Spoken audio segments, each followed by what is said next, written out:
Hello everyone, yummy food रेसिपीमा हजुरहरूलाई धेरै स्वागत छ।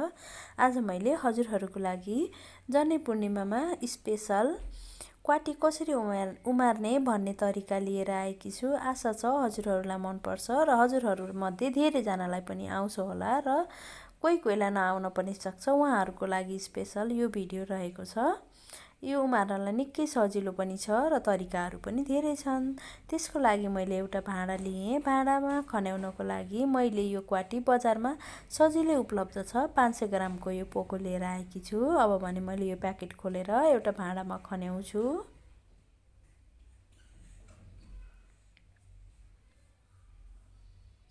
यसलाई खनाइसकेपछि मैले सुरुमा राम्रोसँग सबै गेडागुडीलाई मिक्स गर्छु।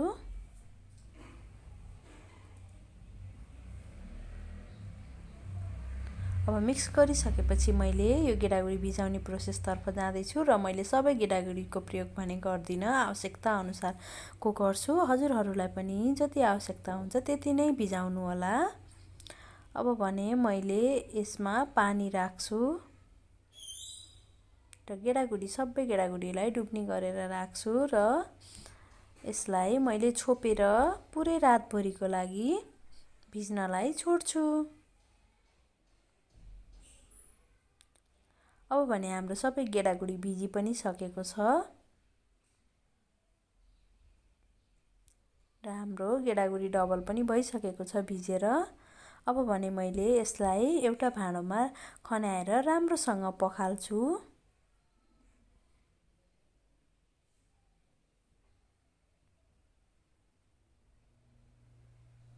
यसरी हामीले 2-3 पल्टसम्म राम्रोसँग पानी राखेर सफा गर्नुपर्छ।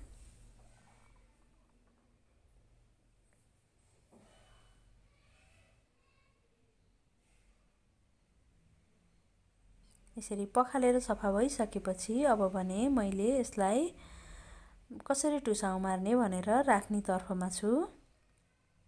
हामीले चाहिँ 2-3 वटा तरिका छ। पहिला सुरुमा मैले यो कपडालाई राम्रोसँग भिजाएर एकदमै पानी निचोरेर लिन्छु र मैले यो जालीवाला भाँडोमा राख्छु। त्यसैलाई कपडालाई फिजारेर र सबै गेडागुडीलाई मैले त्यही भाँडामा खन्याउँछु।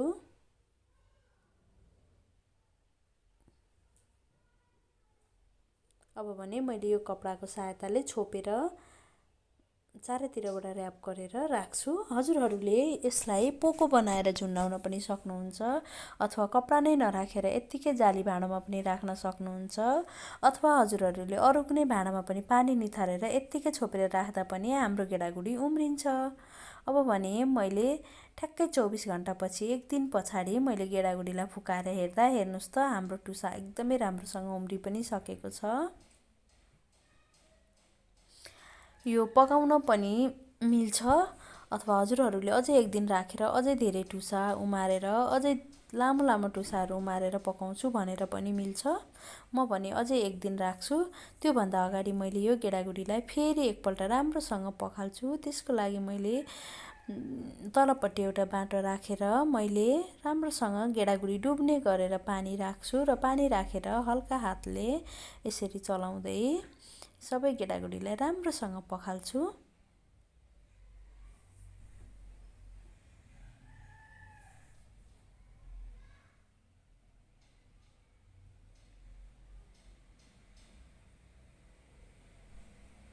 यसरी मैले सबै गेडागुडीलाई एकदम राम्रोसँग पखालिसकेँ र पखालिसकेपछि अर्को प्रोसेस हामीले यत्तिकै जाली भएको भाँडामा राखेर माथिबाट चिसो कपडाले छोपे पनि हुन्छ अथवा यत्तिकै नछोपिकन राखे पनि हाम्रो टुसा उम्रिन्छ। मैले चाहिँ यसरी छोपेर राख्छु। यो कपडालाई चाहिँ चिसो बनाएर राखेकी हुँ। अब मैले अर्को 12 घण्टापछि लिएकी छु। अहिले त हाम्रो यो क्वाटी झन् उम्रिएर डबल भइसकेको छ। यसको टुसाहरू पकाउनको लागि पनि रेडी भइसकेको छ। हजुरहरूले पनि यसरी नै क्वाटीको टुसाहरू उमार्नु होला र पकाएर पनि खानु होला।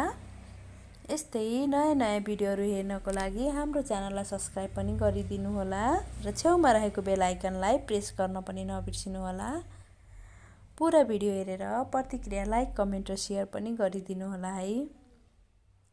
र हजुरहरू सबैमा ह्याप्पी जनै पूर्णिमा भन्न चाहन्छु।